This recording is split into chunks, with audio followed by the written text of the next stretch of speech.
इस कोर्स में हम देखेंगे कि ईमेल क्या होती है, उससे हम अवगत होंगे। उसके कुछ जनरल कॉन्सेप्ट्स, जैसे कि ईमेल के संदर्भ में कौन से बेसिक टर्म्स यूज़ किए जाते हैं, ईमेल के क्या फ़ायदे होते हैं, और कितने तरीके के अलग-अलग ईमेल प्रोवाइडर्स होते हैं। कुछ के नाम तो आपको अभी से ही पता होंगे, जैसे जीमेल, याहू मेल वगैरह। तो इस तरीके के कितने ईमेल प्रोवाइडर्स हैं, उनमें क्या-क्या फ़र्क है, उनकी क्या ख़ासियत है, ये हम जनरल कॉन्सेप्ट्स में देखेंगे। उसके बाद हम आगे बढ़ेंगे और ईमेल का जो मेन एक उसका काम है, जो कि है रिसीव, और उसको किस प्रकार से हम इंटरप्रेट करते हैं, रीड करते हैं। तो अगर आप एक ईमेल भेजने वाले तो अगर आप एक ईमेल को रिसीव जब करते हैं, तो अ,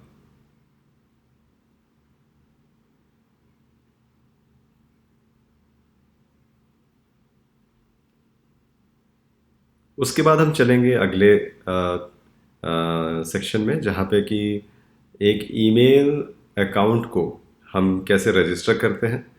एक ईमेल अकाउंट रजिस्टर करने के बाद ईमेल्स जब उसमें आएंगी तो उनको ओपन कैसे करेंगे और उनको पढ़ेंगे कैसे।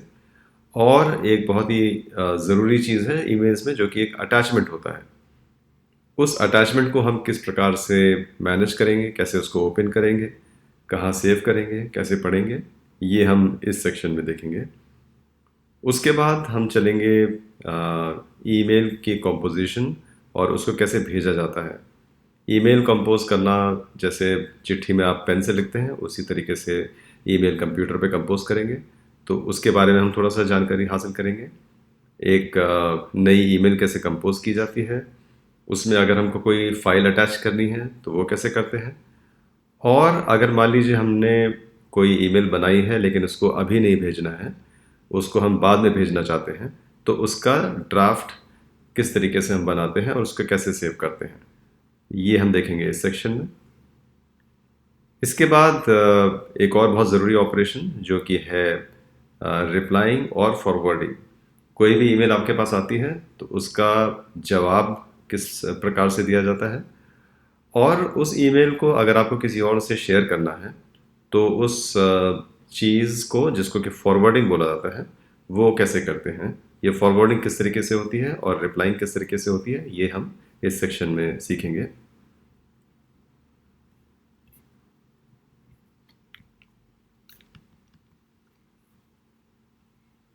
उसके बाद हम चलेंगे मेल बॉक्स को ऑर्गेनाइज कैसे करते हैं वो जानने। जैसे कि मेल की थ्रेड्स होती हैं। आप में से शायद कुछ लोगों ने जीमेल का इनबॉक्स देखा होगा। हम उसका ही उदाहरण देते हुए आपको समझाएंगे कि मेल को थ्रेड्स के हिसाब से किस तरीके से सॉर्ट किया जाता है, किस प्रकार से फोल्डर्स क्रिएट किए जाते हैं, जिसमें कि अलग अलग तरीके की अलग अलग सब्जेक्ट्स की ईमेल्स को डाला जा सकता है, किस प्रकार से लेबल्स क्रिएट किए जाते हैं, और किस तरीके से एक ईमेल को आप ढूंढ सकते हैं। उसमें सर्च का एक ऑप्शन होता है, आप उसको कैसे ढूंढ सकते हैं, जो कि किसी भी बड़े ईमेल बॉक्स में एक बहुत ही ज़रूरी ऑपरेशन है। फिर हम देखेंगे कुछ mobile email client apps. Email ज़्यादातर आजकल मोबाइल्स में इस्तेमाल होती है, और हम उसके कुछ उदाहरण आपको दिखाएंगे, जिससे कि आपको सिर्फ कंप्यूटर ही नहीं बट मोबाइल में भी ईमेल इस्तेमाल करने की सुविधा हो और उसकी आपको काबिलियत मिले। आखिर में हम देखेंगे ईमेल के एटिकेट्स। एटिकेट्स मतलब ईमेल में आचार का तरीका, कि आप उसको किस तरीके से अच्छे से एक ईमेल को कंपोज करके लिख सकते हैं। उसमें आप किस प्रकार के सैल्यूटेशंस यूज़ करते हैं, उसमें आप किस प्रकार की भाषा इस्तेमाल करते हैं, उसमें आप लोगों को किस तरीके से एड्रेस करते हैं, वो कुछ बातें हम आपको समझाएंगे ईमेल एटिकेट्स में।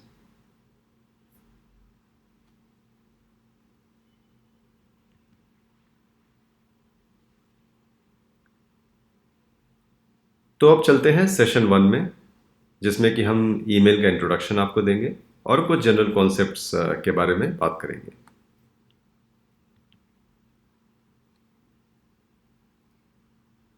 ईमेल क्या होती है? ईमेल एक स्टैंडर्ड टर्म है जिसका मतलब है इलेक्ट्रॉनिक मेल। जो ई है उसका मतलब है इलेक्ट्रॉनिक, मतलब कि कोई भी मैसेज, कोई भी संदेश जो कि आप इलेक्ट्रॉनिक उपकरण के ज़रिए, जैसे आपको यहाँ पे कंप्यूटर की एक पिक्चर दिखाई दे रही है, उस कंप्यूटर के ज़रिए या किसी मोबाइल के ज़रिए जब आप वो प्रसारित करते हैं, दूसरे को भेजते हैं, तो वो इलेक्ट्रॉनिक मेल कहलाता है।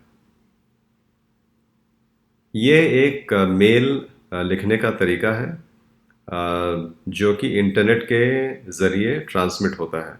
और चूंकि इंटरनेट के ज़रिए ट्रांसमिट होता है, इसलिए उसका जो माध्यम है वो इलेक्ट्रॉनिक है, और इसीलिए उसको इलेक्ट्रॉनिक ईमेल बोलते हैं। एक ईमेल एक सेंडर से भेजी जा सकती है। मान लीजिए मुझे आपको ईमेल करना है, तो मैं सेंडर हूँ, मैं भेजने वाला हूँ, और आप जो है उसको रिसीव करने वाले हैं, मतलब आपको वो ईमेल मिलेगी, प्राप्त होगी, आप रेसिपिएंट हैं। और मैं एज वन सेंडर, एक सेंडर, वो एक ईमेल बहुत सारे रेसिपिएंट्स को भेज सकता हूँ। एक को भी भेज सकता हूँ आपको, कई सारे लोगों को भी भेज सकता हूँ। मान लीजिए आप के साथी हैं, आपके क्लास के मित्र हैं, या आपकी कंपनी में काम करने वाले लोग हैं, या आपके फैमिली में अलग अलग लोग हैं, उन सबको हम एक साथ वो एक ईमेल भेज सकते हैं। ये ईमेल का एक बहुत बड़ा फ़ायदा है। जिस तरीके से मैं चिट्ठी लिख के आपको आपके घर भेजता हूँ, तो मैं जब चिट्ठी लिखता हूँ तो मेरा एक पता है, आपके घर जब वो चिट्ठी पहुँचती है तो आपका भी एक पता है जो कि मुझे उसके ऊपर लिखना पड़ता है। इसी तरीके से ईमेल में भी जो सेंडर है और जो रिसिपिएंट है, उसका भी एक पता होता है। इंटरनेट की दुनिया में उस पते को बोलते हैं ईमेल एड्रेस। वो ईमेल एड्रेस होना बहुत ज़रूरी है, उसके बगैर ईमेल आपस में नहीं भेजी जा सकती है। ईमेल ऑफिशियल भी हो सकती है, पर्सनल भी हो सकती है। कोई भी ईमेल जो आपके ऑफिस या बिजनेस या इंस्टीट्यूशन किसी भी ऑफिशियल काम के लिए इस्तेमाल हो, वो ज़्यादातर लोग ऑफिशियल ईमेल से भेजते हैं। और जो ईमेल में कोई पर्सनल टॉपिक हो, व्यक्तिगत विषय हो उस ईमेल का, उसके लिए पर्सनल ईमेल यूज़ की जाती है।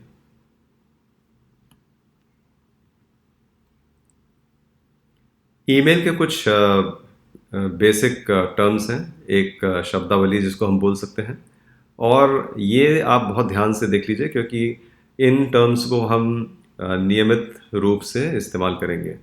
ईमेल के जितने भी सब्जेक्ट्स हैं उसके बारे में हम जो भी बात करेंगे, उसमें ये सारे टर्म्स जो आपके सामने हैं वो बहुत रेगुलरली इस्तेमाल किए जाएंगे। जैसे कि इनबॉक्स।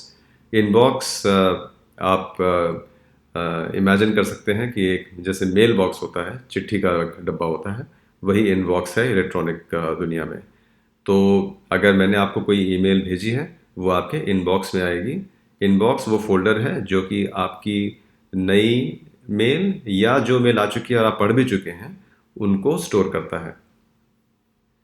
सेंट फ़ोल्डर वो फ़ोल्डर है जिसमें कि आपके द्वारा भेजी गई ईमेल्स स्टोर होती हैं, जो आपने ईमेल्स दूसरे लोगों को भेजी हैं, फॉरवर्ड की हैं, या रिप्लाई भी अगर किया है, तो वो सेंट आइटम्स में है। सेंट का मतलब भेजा हुआ।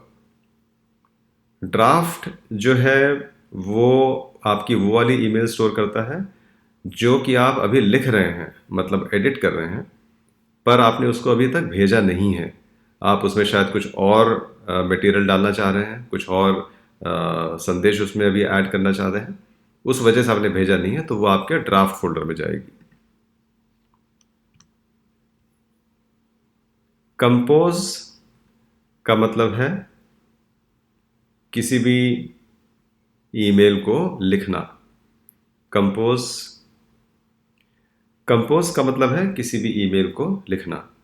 कंपोज का जो ऑपरेशन है, ये टर्म का मतलब है कि जो सेंडर है, जो मेल को भेज रहा है, वो अपनी मेल की जो विंडो है उसके अंदर वो कुछ टाइप करेगा संदेश के रूप में, और उस चीज़ को जो वो टाइप कर रहा है, उस ऑपरेशन को कंपोज बोलते हैं। रिप्लाई मतलब जवाब। ये रिप्लाई मतलब कि जवाब। मतलब इसका साफ है कि आपके पास कोई ईमेल आई है तो आप रेसिपिएंट की तरह उस मेल का जवाब दे सकते हैं इस टर्म को यूज़ करके। तो रिप्लाई अगर आपने एक बटन क्लिक किया तो वो आपका ईमेल जो है उसका जवाब सेंडर को वापस चला जाएगा जिसने आपको पहले ईमेल भेजी है। फॉरवर्ड मतलब कि आपके पास कोई ईमेल आई है और आप उस ईमेल को किसी और से शेयर करना चाहते हैं तो आप उसको फॉरवर्ड करते हैं। फॉरवर्ड का मतलब ये हुआ कि रेसिपिएंट जो कि आप हैं, आप उस मेल को अपने इनबॉक्स में ओपन करेंगे और कुछ और लोगों को भेजेंगे या शेयर करेंगे। इस ऑपरेशन को फॉरवर्ड बोलते हैं। तो ये जो कुछ शब्दावली है जो ईमेल के टर्म्स में हम लोग इस्तेमाल करते हैं, ये बहुत ज़रूरी है। और जैसा कि मैंने कहा, ये हर स्टेज में आपको यूज़ करनी पड़ेगी, इसलिए आप इसको ध्यान से पढ़ लीजिए, ध्यान से अपने मन में जो है इसको बैठा लीजिए।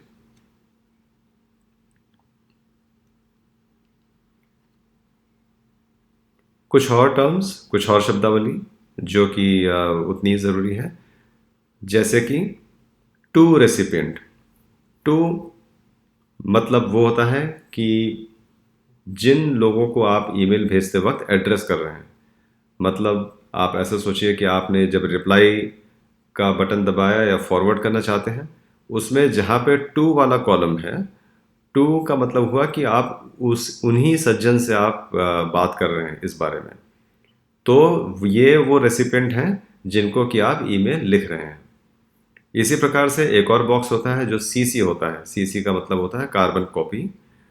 इसका मतलब ये है कि आपने उन रेसिपिएंट का इसमें ईमेल एड्रेस डाला है जिनको आप सिर्फ सूचना देना चाह रहे हैं। आप उनको एड्रेस नहीं कर रहे हैं, आप उनको उद्बोधित नहीं कर रहे हैं, आप सिर्फ ये बोल रहे हैं कि आपके सूचना में भी ये ईमेल है, ये संदेश आपको भी पढ़ लेना चाहिए। एक और सेक्शन होता है बीसीसी रेसिपिएंट। बीसीसी मतलब ब्लाइंड कार्बन कॉपी। ये आप उन लोगों का इसमें ईमेल एड्रेस डालना चाहते हैं। इसमें आप उन लोगों का ईमेल एड्रेस डालते हैं जो कि टू और सीसी वाले रेसिपिएंट से छुपे हुए हैं, उनको पता नहीं रहता है कि ये भी उसमें एडेड है, इसीलिए उसको ब्लाइंड कॉपी बोलते हैं। सब्जेक्ट मतलब विषय। जो भी ईमेल आप लिख रहे हैं, रेसिपिएंट को आप उसमें सब्जेक्ट के जो कॉलम है उसमें आप लिख देते हैं कि इस ईमेल का विषय क्या है, जिससे कि रेसिपिएंट को ये पता लग जाए कि ये किस बारे में ये ईमेल है। सब्जेक्ट जो है ईमेल खोलने से पहले भी रेसिपिएंट को उजागर हो जाता है, इसलिए वो आ, उसको एक अग्रिम सूचना मिल जाती है कि ये ईमेल किस बारे में है। अटैचमेंट।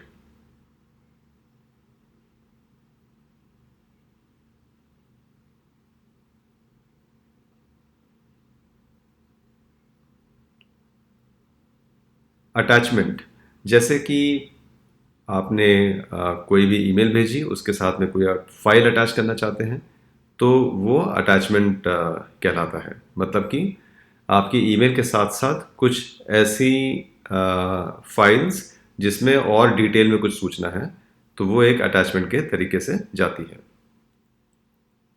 मेन बॉडी मतलब कि जो ईमेल में मेन एरिया में जो लिखा होता है, जो उसका संदेश का जो एक मुख्य पार्ट है, वो main body of the email कहलाती है।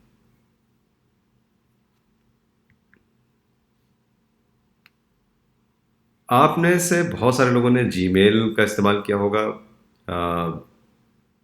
या देखा होगा। आप लोग ने जीमेल के बारे में सुना होगा। आप में से कुछ ने शायद जीमेल देखी भी होगी कंप्यूटर पे या मोबाइल पे। जीमेल का जो एक कंप्यूटर पे जो आपको स्क्रीन दिखती है वो इस तरीके की होती है कुछ। और इस स्लाइड में आपको मैं बहुत ध्यान से ये बताना चाह रहा हूँ कि वो जो कंप्यूटर की स्क्रीन में आपको जीमेल दिखता है उसके क्या क्या हिस्से होते हैं।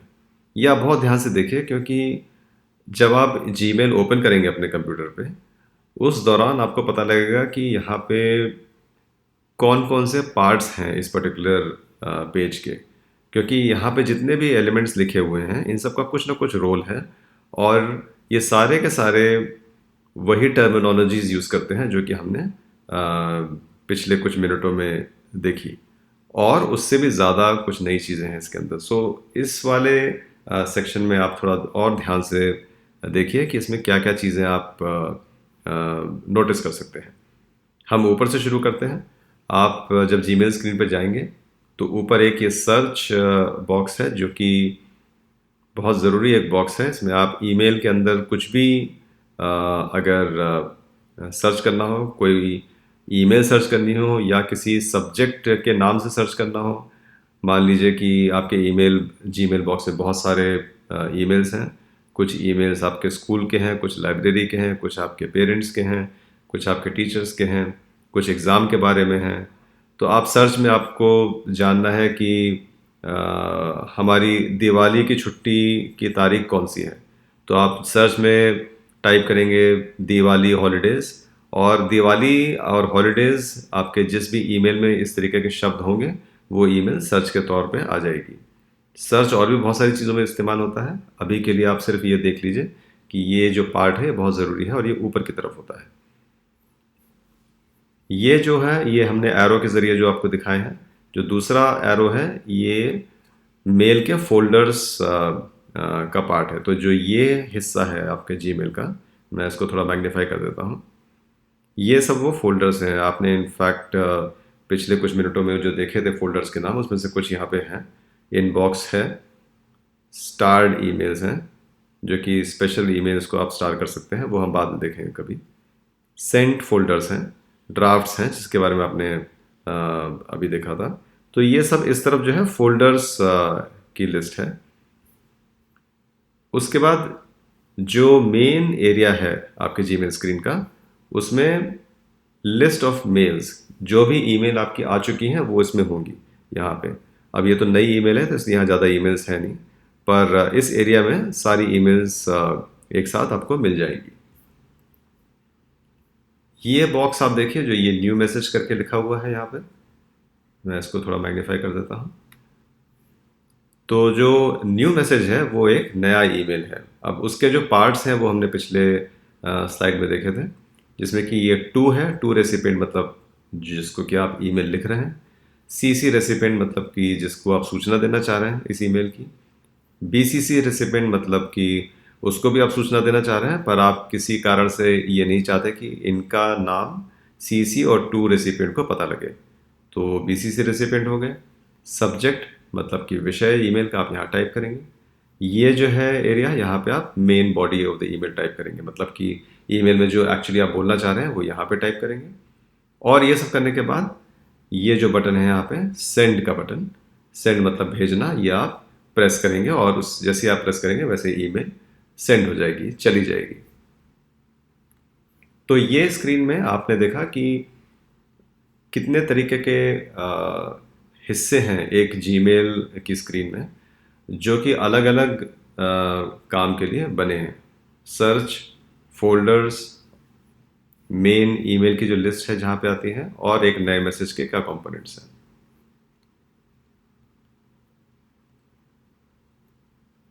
ईमेल के बारे में जानते जानते आप जितना भी उसको और ईमेल के बारे में आप जितना भी और जानेंगे, आप देखेंगे कि ये बहुत ही एक फ़ायदेमंद चीज़ है। इसके बहुत सारे एडवांटेजेस हैं, जैसे कि ये instant form of sending any information है, मतलब कि आप कोई भी इंफॉर्मेशन तुरंत भेज सकते हैं और जिसके पास भेज रहे हैं उसको तुरंत इंफॉर्मेशन मिल जाएगी। इंफॉर्मेशन में टेक्स्ट हो सकता है, इंफॉर्मेशन में इमेजेस हो सकती हैं, चित्र हो सकते हैं, और इन्फॉर्मेशन में कई तरीके की फाइल्स हो सकती हैं जो आप अटैचमेंट के तौर पे भेज सकते हैं। इन्फॉर्मेशन कहीं से भी कहीं भेजी जा सकती है, मतलब कि ये जो ईमेल है ये ऐसा नहीं है कि चिट्ठी की तरह आप सिर्फ भारत में ही या अपने तहसील या ज़िले में ही भेज सकते हैं। ये आप दुनिया के कोने, किसी भी कोने में बैठे हुए किसी भी व्यक्ति से संपर्क कर सकते हैं ईमेल के ज़रिए। ईमेल बहुत ज़्यादा इस्तेमाल होती है इंस्टीट्यूशंस में, जैसे कि ऑफिसेस या इवन आपके स्कूल, कॉलेजेस, जहाँ पे भी डॉक्यूमेंट को शेयर करना हो। आपने देखा कि अटैचमेंट्स किस तरीके से आसानी से शेयर हो जाते हैं। तो वो डॉक्यूमेंट्स जब शेयर करना हो तो वो जो शेयरिंग का जो पूरी प्रक्रिया है वो ज़्यादातर आजकल के ज़माने में ईमेल के तौर पे इस्तेमाल होती है। ईमेल सिर्फ ऑफिस में ही नहीं, आपके घर में भी कम्युनिकेशन के लिए इस्तेमाल हो सकती है। परिवार के बीच में आपस में सिर्फ व्हाट्सएप या टेक्स्ट मैसेजेस ही नहीं इस्तेमाल होते हैं। कई ऐसी सूरतें होती हैं जिसमें कि ईमेल भी इस्तेमाल होती है।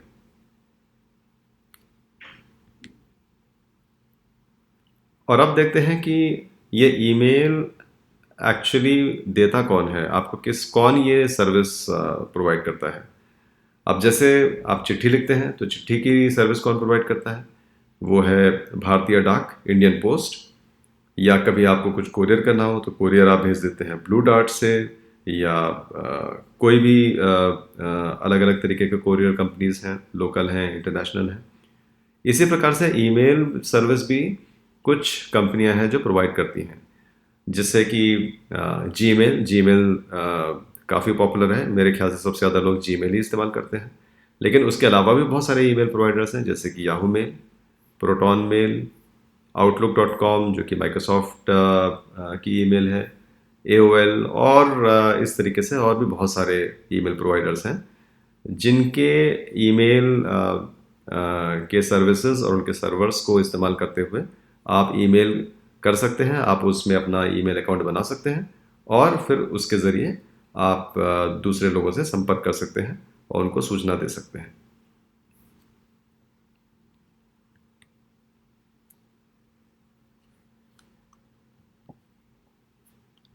तो इस सेशन में अभी इतना ही, और हम अगले सेशन में ईमेल के अगले सेक्शंस की तरफ बढ़ेंगे।